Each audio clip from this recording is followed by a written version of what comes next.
우리 청취자분들도 그 MBTI 검사 한번 해보셨나요? 본인이 이제 내향적이냐 외향적이냐 E냐 I냐 또 여기에 따라서 사람들 만나고 또 어떤 공간으로 가는지도 조금씩 이제 성향이 달라진다고 하는데요. 요새는요 내향인들을 집 밖으로 불러내는 공간들이 또 인기를 끌고 있다고 하네요. 트렌드 팔로우 시간입니다. 대학내일 정은우 센터장과 함께합니다. 안녕하세요. 안녕하세요. 그 Z세대가 젊은 세대들이 내향인들에 대해서 관심을 좀 갖고 있어요. 맞습니다. 그 한때 인싸라고 해서 이른바 외향형 인간들이 좀 주목을 받았던 시기가 좀 있었는데요. 그렇죠. 예, 요즘에 오히려 내향인과 또 내향인을 다룬 콘텐츠가 굉장히 좀 주목을 받고 있습니다. 그 나름 뭐 작용 반작용 법칙이라고도 할 수 있을 것 같은데 가령 찐 내향인 연예인이라고 여겨지는 배우 엄태구 씨 그리고 네. 심은경 씨 그리고 그러니까 극내향 요리사인 최강록 셰프의 예능 출연이 요즘 화제가 되고 있습니다. 그래서 기존에 줄곧 소리 지르고 자기적이었던 어떤 예능 문법에서 벗어나서 그런 재미로 시청자들에게 사랑을 받고 있는데 이게 비단 유명인들뿐만 아니라요. 인플루언서라든지 이런 분들도 본인을 내향인으로 소개하면서 혼자 여행하는 법, 뭐 혼자 데이트하는 법 이런 식으로 소개하는 분들이 많고 또 이들을 또 강유미 씨 같은 분들이 패러디해서 흉내내는 이런 콘텐츠도 또 인기를 얻고 있습니다. 그래서 올해 상반기 SNS와 커뮤니티에서는 내향인 관련된 키워드 언급량이 지난해 같은 기간보다 저희 조사에서 44% 증가한 걸로 나타났습니다. 아, 그러니까 막 예능이라고 해서 방방 뜨고 네. 재밌게 하고 깔깔깔깔이 아니라 네. 오히려 내향인 그들의 방식으로 그렇죠. 정말 몇 마디 안 하는데 그게 재밌는. 맞습니다. 그래요. 근데 또 이제 내향인 정말 내향적으로 이제 크게 그렇게 네. 성향이 있으신 분들은 반갑다고 해서 격하게 환영하는 것도 되게 부담스러워 하시더라고요. 그쵸. 그 몇 년 전에 한 화장품 매장에서 네. 입구에 이제 매장 직원의 친절을 좀 부담스러워하는 뭐 도와드릴까요? 이런 친절을 부담스러워하는 고객을 위해서 혼자 볼게요라는 스티커가 붙은 바구니가 화제가 된 적이 있었는데요. 아, 점원분 네. 저한테는 오지 마세요. 이후에 많은 그 화장품 매장이 손님이 도움을 요청하기 전까지는 도와드릴까요라는 말을 하지 않는 게 약간 당연한 일, 그러니까 이른바 국룰처럼 번지기도 했었습니다. 그러게요. 그냥 혼자 조용히 보고 싶은데 옆에 다가와서 하나하나 얘기해주고 좀 부담스러울 때 있어요. 있습니다. 그리고 또 내향인들이 좋아하는 공간으로는 네. 또 이야기해 주신다면서요? 어디입니까? 팝업 같은 경우가 한때 이제 유행에 좀 민감하고 사람들과 잘 어울리는 이른바 인싸분들만 갈 수 있는 공간으로 유명했었는데 심지어 그런 공간에 가면 컨셉에 맞추어서 직원들이랑 사관극을 막 해야 되는 경우도 있었거든요. 그래서 내향인들 부담스럽다. 생각만 해도 약간 부담스러운 내향인들에게는 그 이른바 기빨리는 공간이었는데 요즘은 이제 이게 좀 변하고 있습니다. 한 가전제품 브랜드에서 집안생활 관련된 팝업을 했는데 여기는 직원들이나 스태프들의 개입이 굉장히 최소화되어 있어서 혼자만 둘러볼 수 있는 지도를 제공을 한다라거나 방문한 사람이 그래서 조용히 전시를 보듯이 그 보고 돌아오기만 하는 그래서 낯선 분들과의 소통을 최소화해서 내향인들에게 아주 좋은 팝업이었다라고 하는 반응을 얻고 있기도 합니다. 정말 그분들이 뭐 궁금해하거나 도와달라고 할 때만 직원들이 맞습니다. 딱 가서 도와드리는. 또 내향인이라고 사실 집에만 있는 게 아니에요.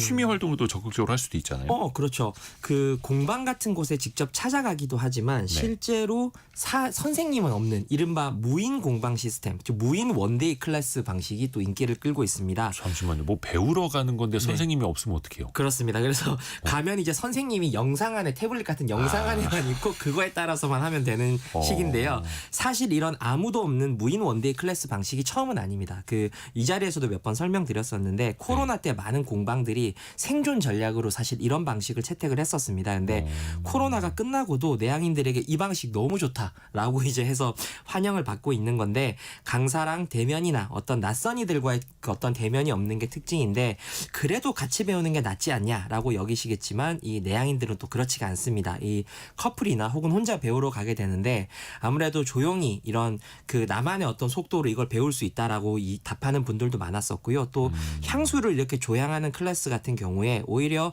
나만 혼자 조용히 원료에 대해서 좀 생각해 볼 수 있고 나만의 속도로 어떤 교육 속도를 조절할 수 있어서 굉장히 좋았다라고 하는 긍정 반응이 많이 있습니다. 맞아요. 사람의 성향에 따라서 홍명숙 님이 약속이 취소됐다는 문자를 받고 미소 짓고 있는 사람 나. 특징이죠. 네. 내향인들 특징이죠. 아, 그런가요? 그리고 3759님은 미용실을 자꾸 안 가게 돼요. 말 시킬까 봐서요. 의외로 많습니다. 네. 그러네. 그래서 피트니스 센터도 안 가신다는 분들 많습니다. 그래서 네. 미용사분들도 그래서 손님의 성향 딱 이렇게 눈치 보고 말씀을 맞습니다. 해주시더라고요. 근데 아예 네. 대화가 금지된 가게가 있어요. 그렇습니다. 그 앞서 설명드렸던 것처럼 내향인이라고 해서 집에만 있는 거를 좋아하는 건 아니고 다만 이제 불필요하게 막 사람들이 북적이는 공간을 싫어한다라는 건데 이른바 혼술 뮤직바라고 해서 1인 좌석만 딱 존재를 하고 심지어 지인과 방문을 하더라도 지인과 대화가 금지되는 오. 그래서 무슨 독서실도 아니고. 네, 그리고 주문은 오로지 그 오픈 채팅방으로만 할 수 있는 그런 형태의 혼술 뮤직바도 있고요. 이런 공간의 특징들이 대부분 예약제로 운영이 되고 있는데 1인 혹은 최대 2인까지만 이용할 수 있는 소규모로 운영이 되고 있고 대부분이 이제 뭐 글을 쓰거나 책을 읽을 수 있는 개인 작업실 형태의 카페인데 보통 주말 시간대는 2주 전에 예약이 마감될 정도로 인기라고 합니다. 네. 뮤직바. 네. 술 마시러 갔는데 친구랑 같이 가도 말을 하면 안 되고. 절대 안 된다고 합니다. 근데 이분들은 또 그게 좋아서 가는 거잖아요. 맞습니다. 네. 아무도 말 안 시키고 네. 나 혼자 음악 듣고 술만 마시고 싶어. 네, 뭐 글도 쓰고 책도 보고 한다고 합니다. 근데 또 혼자 있는 거는 싫고 사람들이 좀 옆에 앉아 있었으면 좋겠고 이런 거예요. 네. 아 이거 희한합니다. 그래서 이거 이해 못 하시는 분들은 아니 네. 그럴 거면 그냥 집에 있지. 네. 네. 왜 나가느냐 네. 이렇게 할 수도 있을 것 같아요. 근데 아무래도 인간은 기본적으로 남들 어떻게 사는지 혹은 커뮤니티나 유대감에 대한 본능이 좀 있기 때문에 다만 이제 사람들과 사무적으로 기계적으로 요란한 관계를 좀 맺고 싶지 않다 이런 건데요. 그럼 이분들이 어떤 식으로 관계를 맺느냐? 부산의 한 카페 공간 같은 경우는 내향인들의 별장이라는 별명으로 되게 유명한 공간이 하나 있는데 예. 시간당 8,000원 정도를 내면 이 공간을 이용할 수 있습니다. 그래서 여기서 앞서 설명드렸던 것처럼 개인이 뭐 기록을 하거나 음악을 들을 수 있는데 여기까지는 앞서 설명드렸던 카페나 혼술 뮤직바랑 크게 다를 게 없는데 흥미로운 거는 여기를 다녀간 내향인들끼리 소통하는 장치가 이 카페에 많이 있습니다. 그래서 예를 들면 빛이 된 공유 일기장이라는 곳이 있는데 여기에 이제 속마음을 털어놓고 재미를 느끼는데 어떤 사람들은 정작 짝사랑하는 사람한테는 편지를 못 쓰면서 여기에는 또 짝사랑하는 사람들에게 편지를 남겨놓는 그런 형태의 이제 요런 그 이벤트들도 그거요, 있고요. 붙이지 못한 편지. 뭐 이를테면 그런 걸 수도 있습니다. 그리고 이게 사실 몇 년 전에 서울의 한 그 코인 빨래방에서 빨래방에 어떤 AS나 건의사항이 있으면 적으라고 둔 노트가 있었는데 이게 시간이 지나니까 온 동네 사람들이 여기에다가 고민과 위로를 쓰기 시작했다라는 기사가 화제가 됐던 적이 있습니다. 그래서 외향인들과 달리 어떤 직접적인 만남이 아니라 이런 간접 네트워킹을 내향인들은 선호한다라고 알 수 있을 것 같습니다. 간접적으로 공유 일기장. 그렇습니다. 고민과 위로를 쓰면서 소통하고. 네. 근데 거기서 누가 갑자기 툭 튀어나와서 우리 만납시다.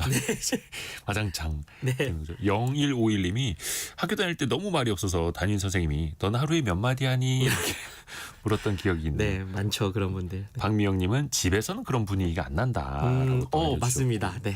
근데 이게 내향인이라고 해서 다 이제 주변 사람들과 거리를 두려는 건 또 아니에요. 그럼요. 예. 그 저희 대학내에서 조사했을 때도 다른 사람들과의 만남을 좋아하는 내향인들도 굉장히 많았는데 다만 이제 관계 맺는 방식이 좀 다르다라고 하는 그 인터뷰들이 많았습니다. 그래서 우연한 만남을 선호한다라고 하는 인터뷰들이 많았는데 뭐 앞서 설명드렸던 그런 카페 같은 경우도 우연한 만남의 공유 일기장일 수 있을 것 같습니다. 그래서 아무래도 사회가 좀 사무적이고 기계적 관계를 해야 하는 형태로 많이 변하다 보니까 이런 것들이 좀 반대급부로 나타나는 게 아닌가라고 저희는 보고 있습니다.